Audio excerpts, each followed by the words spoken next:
Hey everyone, I'm Armor Gaming. Welcome back to my channel and welcome to Monster Legends. So for a while now, the new multiplayer mode has been out and people have been asking me what my opinion on it is, whether I like it or don't like it, and so I'm finally going to bring you guys this video. I didn't do it originally because I was giving it some time. I wanted to play with it more and see whether or not I liked it, see what I like about it, what I don't like about it, and I think I finally made up my mind. And so let's start off by talking about the different components of this mode. I think the most important thing, the most generous thing, is leagues. Depending what league you're in, by the end of the season, you're going to get different rewards. And let me just tell you, they look extremely generous. Right now, I'm on Gold 3, which requires 2,500 trophies. And at the end of 9 days and 16 hours, I'm going to get 150 free gems, 250k food, which to me doesn't really matter too much, and a level 6 speedrun. I honestly think that is so darn amazing. I can't believe they're just throwing all those gems out at whoever's playing every 2 weeks because seasons are bi-weekly. I'm actually a little worried they're going to make the seasons longer and they're probably going to decrease the rewards because this is too generous. Look at like top level players. If you're the #1 player, you're going to get 750 gems for free. You're going to get 1 million food, which probably when you're the top player, food doesn't matter too much, you probably have plenty of it, and you get 20 elementium, which is extremely valuable. But if you're in the top 30, you get a level 8 strength rune, 500 gems. If you're in the top 100, 400 gems. Also a level 8 rune, this time it's a life rune. However, you could always try to change the rune or at least try to upgrade it. If you're top 500, 350 gems. And anyways, for me personally, by the end of this season, I'm pretty sure I'll be at 3,000 trophies, which means I'll probably end up getting 175 gems, which is cool because normally I had no incentive to play player versus player. I would normally never ever play it except when an event came up because there really wasn't much reward. You beat an opponent, sure you steal some of their food, you steal some of their gold, but you know, 150 gems, 175 gems at the end of 2 weeks, that is amazing, that is extremely generous. Like I said, I'm worried they may make the season longer or they may decrease the gem reward, maybe even the rune reward. We'll have to see as time goes by. And as far as the changes in the rewards, I honestly think this is a better system than the previous system because in the previous system, sure you got to attack 3 different opponents and steal food and gold, which is really great for low level players as a way to advance throughout the game, but keep in mind that you also got your food and gold stolen. Now your food and gold doesn't get stolen, and at the end of the reward, you're most likely going to get food. The only way you can get gold is if you're like bronze 1, which is 700 trophies or below. That's 150k food and 100k trophy at the end of 2 weeks, which honestly in my opinion sucks. It was better by the old system, but at least this way you end up with 15 gems. And honestly, you should really try to get to some of these higher levels. I think at least the 2000 trophy is really good. Actually no, just look at that jump from silver 1 to gold 3. You go from 2000 trophies, you get 500 more, and you get 75 more gems. You should really try to hit gold 3. Now, I really don't know if when you're in gold 3, if your opponents are this hard, where take a look at Lucky Zombie, 130s, Lady Lead has 105, a 110 General Thetes, Defender of Islands has 120 Unbreedable Monsters and a 110 General Thetes, so maybe it's not as easy as everyone as it is for me, so maybe I shouldn't be commenting on that, but I do believe these rewards are generous just because of all the gems they're giving out. If you can even hit like Silver 2, 50 gems at the end of 2 weeks, and a level 4 rune, that is pretty awesome. And so I definitely like this reward system better than the previous reward system, and especially because it's bi-weekly. So if I do make it to gold 2, which is 175 gems, that's going to be 350 gems at the end of a month. That's enough to buy a premier monster or to buy a monster on sale and still have 101 gems left over. So that's pretty darn good in my opinion. And so far winning still isn't too difficult for me. I do lose an attack every once in a while, but if I'm able to make it into legendary 4, I can get 300 gems and a level 8 rune. That's going to be so darn amazing. So I really like the reward system. I just really want to emphasize that I do believe it's better than in the past. I think probably the most difficult thing for me is just making videos now because I don't know what runes the enemies have, so sometimes I'll attack them and they end up being faster. And especially when I'm using a new monster, I obviously don't put the best runes on them because I have other monsters with the best runes.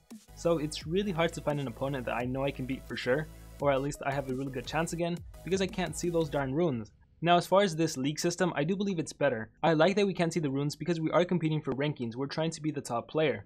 And if you were able to see runes and pick the easiest battle, it'd be an easy win all the time, which isn't the way rankings should work. So by not being able to see the runes, it ensures that you don't always pick an easy fight. And the fact that you have a limited number of refreshes, that also ensures that sometimes you are going to be losing.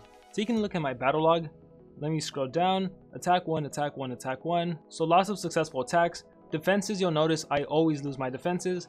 You see there, I lost an attack, I just lost a defense 5 minutes ago. Defense you're always going to lose. This brings me to the next point of changing your team.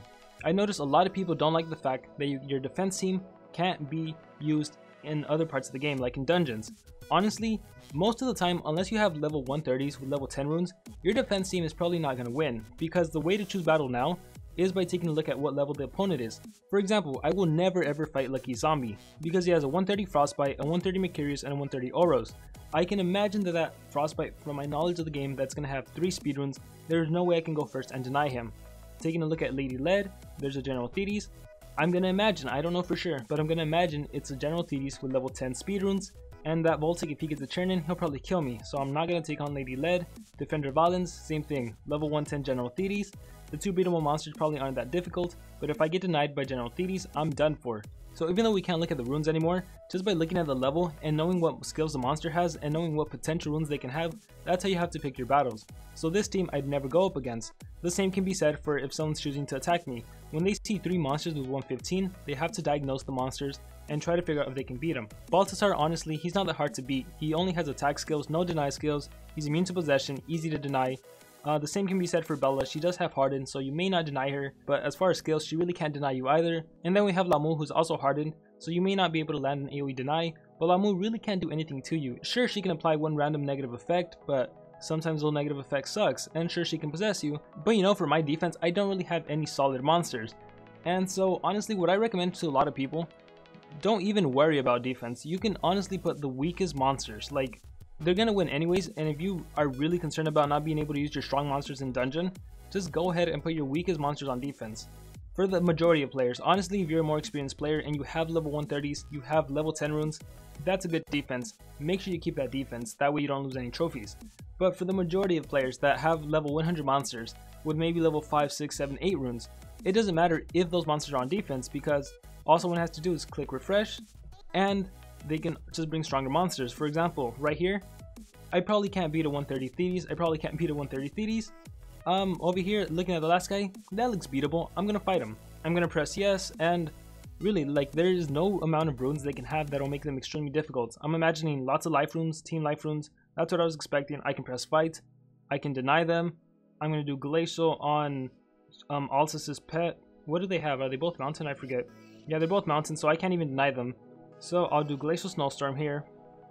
Stun block, that's the same as freeze block. I'll do Luck of the Draw here, and I can't stun them either, but I still think this is a pretty easy victory, specifically because of Alex Bone and because of the damage output I can deal. And so here I will probably do, let's do, how much damage do I deal? 65k, wow. Retrieved Outbreak, also 60. This can deal damage to everyone. Let's just go ahead and do this, that way I don't take any damage. 40k, 37k, nice. He's immobilized, he's frozen too. And then what are you gonna do? Etna, oh, you attacked me, but I have evasion on, so you can't do anything. Let me drain Oros' stamina. So I'll do Icy Leech there. And he has no stamina, hopefully he doesn't get his ultimate. And then here I'll probably just do my, should I do my AoE? Or should I Divine Misfortune? Let's see. Transference, I think I'll go with Fate is Fair. Transference, then I can AoE freeze, Divine Misfortune. Does this apply one random negative effect to all allies or to all enemies? Hopefully I can apply something. Oros is confused. They're both, wow, that was a really lucky one. So it doesn't really matter. I'm gonna do my AoE Max Authority, and then that takes care of General Alz's, and they're both confused, so I don't really care about them. I think I'm gonna kill Igursis anyways. So let me do, yep, he's dead anyways. And now we have Oros who's confused, and I'm just gonna finish him off with Alex Bone. And like I said, like, as far as choosing a team on defense, when you're the offensive player, you have the advantage. Even though you can't see the runes, it's really easy to figure out who you can and can't beat. There was no one on the enemy team that could really do anything to me. Like, they had no AoE deny skill. General Altis had a single stun skill, but that's why I knew I would probably go first and deny him. Most likely the enemy wouldn't have 3 speedruns on General Altis. And so that's how you have to play the game now. You have to strategize and think, what are the potential runes the enemy may have, and assume the worst. I think that's the best way to play. Assume the worst.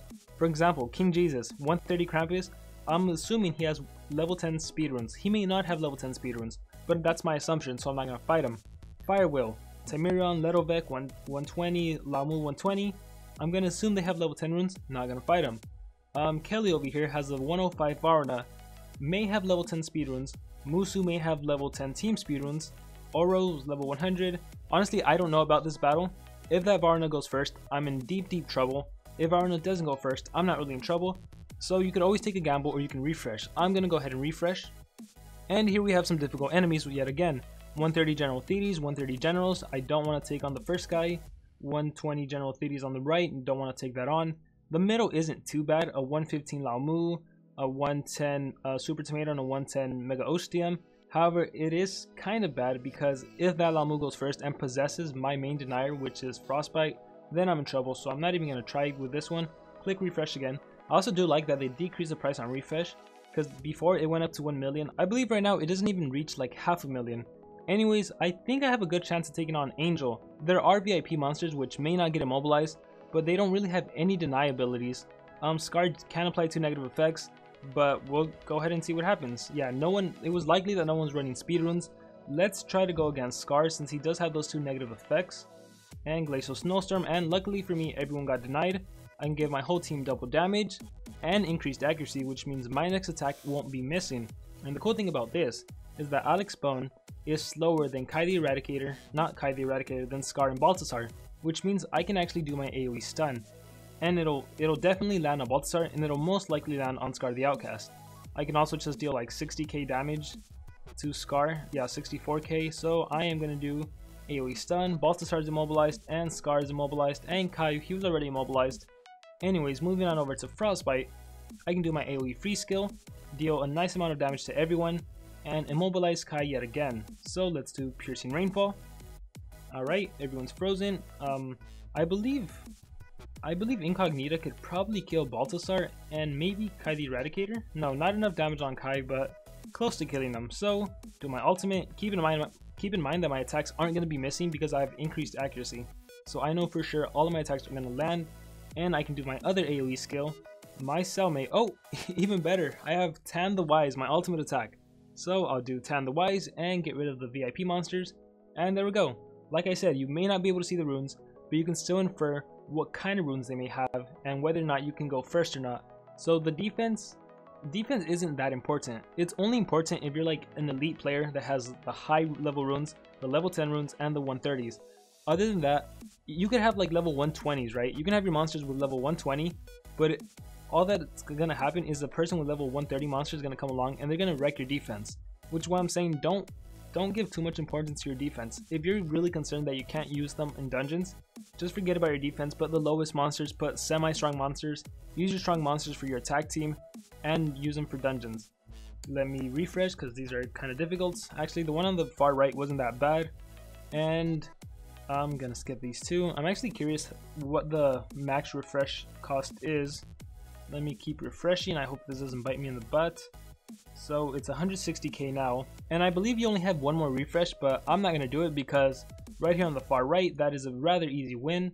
That Kaolic can have level 10 speedruns and I'll be fine, unless the other monsters had like level 10 team speedruns, but it'll be fine. Barbatos with lots of life runes, that is interesting. Let's click on fight and let's see how this goes. So as I figured I'd go first, let me do Glacial Snowstorm, and they are immobilized. I can once again do Luck of the Draw, give all of my monsters double damage, increased accuracy, and I can probably do my Thunder-based AoE to kill to kill Kaolic. I can probably also kill Bastet. Barbatos is gonna live, but that'll be fine. And my cellmate Hakataka, he has 41k life left. I'm gonna immobilize him again with Freeze. Keep in mind, I can't miss. It's impossible for me to miss because I have increased accuracy. So he's gonna be denied, and the bad thing about not giving him any speedruns, especially against my monsters, is that look at that churn order. Incognita, and then Alex, then Frostbite again, then Incognita, then Alex, and finally Barbatos. So that is the problem with having base speed, which is why most of the time you want to put at least one speedrun on your monster. Anyways, I have my ultimate. I don't believe it will do that much. I'll just do Divine Misfortune, and Alex can do the rest. So Kawhi gave him Bleeding, and Alex, I will probably do Contrived Outbreak. So let's do that, and boom, he is dead. So those are my 3 attacks. And yeah, overall, I really like this new multiplayer mode. I definitely have more incentive to play. I definitely want to reach the newest league, the highest league. I don't think I'll ever get to like top 100 or anything, but I definitely just want to reach like 4,000 trophy league. Hopefully the opponents aren't too difficult there, where everyone has 130s, everyone has level 10 runes, because I'm kind of seeing that. So look at the opponent in the middle: 130 Zyla, 130 Mommy, 130 Greedy Dragon. That is very difficult team to crack, especially for me. Even if I had a level 10 rune, Even if I had a 110 frostbite, a 115 frostbite, that'd be very, very difficult to beat. But anyways, yeah, that's pretty much going to be it for this video. Overall, I like it. I don't see that many cons to this mode, other than the fact that you can't use your defense team on dungeons. But like I said, the majority of players really don't have to worry about that. Another thing I actually don't like too much is that you can still use items in a battle. And if this is supposed to be a league, if you're supposed to be reaching the highest rank, you'd imagine that you shouldn't be allowed to use items. So I don't know if they'll change that in the future, but that's one thing I mean, I never really use items anyways. But I just feel like you shouldn't be able to use items in a league like tournament style player versus player mode. But anyways, that's just my personal opinion. And so yeah, I really hope you guys enjoyed this video. And now I want to hear from all of you guys. What do you guys think about the new multiplayer mode? Do you hate it? Do you like it? Are you a more experienced player? Are you starting off? If you're starting off, I'm really curious to know how your opinion differs from more experienced players. So please let me know in the comments below. I look forward to hearing from all of you guys. And with that being said, good luck to all of you on your Monster Legends adventures. I wish you guys the best of luck. Like always, remember to dream big and pursue your passions.